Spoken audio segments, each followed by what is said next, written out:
sign the law and then attach what we call a signing statement saying, yes, I'm signing this law, but I am only going to follow the parts of it that I agree with. And the president cannot make the law under the U.S. Constitution. That's up to Congress. Tomorrow, when Obama lands in South Africa, lawyers have filed for his arrest for genocide. The country that went through apartheid, attack on ethnic groups classed as inferior, charges the Obama administration's now doing the exact same thing. Indiscriminate confinement of Muslims without charge and targeted drone attacks on Muslim civilian populations around the globe. They charge worse than apartheid, in fact, constitutes genocide. The Muslim Lawyers Association brought the claim to prosecutors with attorney Yusha Tayyab. He joins us. It's great to have you on. Obama now expanding the war on terror to a war on whistleblowers and using drones over US soil. You note, as with apartheid, discrimination is spiraling out of control.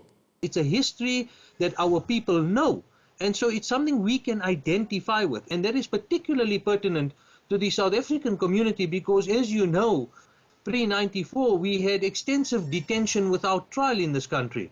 And the comparative to the South African public is, you didn't condone it then, why must you allow it to happen on an international basis now? And so this is a genocide, a torture, a perpetuated campaign against people of the Muslim faith. One of the judges in a Pakistani High Court judgment that we've attached to our complaint has declared the drone attacks to be illegal and has asked the UN to investigate it. He seems to want to joke about the drone attacks. He's recorded as having said at one of his balls held in the US that if any person's had designs on his daughters, he's got predator drones. But boys don't get any ideas. I have two words for you.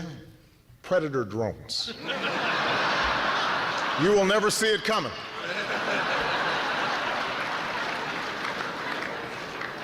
You think I'm joking? At last week's G8 in Ireland, MP Claire Daly says corporate media should stop pretending Obama's anything but a war criminal. By any serious examination, this man is a war criminal. He has just announced his decision to supply arms to the Syrian opposition, including the jihadists, fueling the destabilisation of that region and continuing to undermine secularism and knock back conditions for women. And to hell with the thousands more who lose their lives, or the tens of thousands more who will be displaced as this war goes on. This is the man who has facilitated a 200% increase in the use of drones, which have killed thousands of people, including hundreds of children. Transparency and the rule of law will be the touchstones of this presidency. His administration, the Washington Post says, has in fact been the most secretive since Nixon, classifying 92 million documents a year. That's even more than Bush.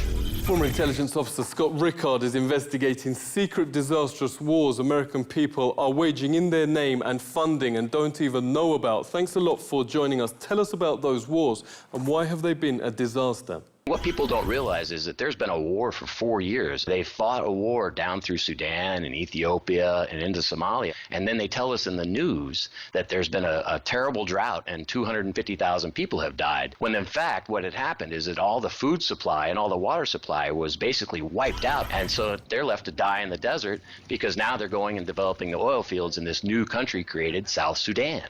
And then when it comes to war crimes using weapons of mass destruction. I mean, the depleted uranium-lined Hellfire missiles, and this is a fact, they're fired from Predator and Reaper drones. They deliver at least 10 kilograms of depleted uranium, which permanently contaminates the target areas. So when you go back in there, you're guaranteed, if you spend too much time, to get some form of horrific cancer that will kill you between 10 and 15 years.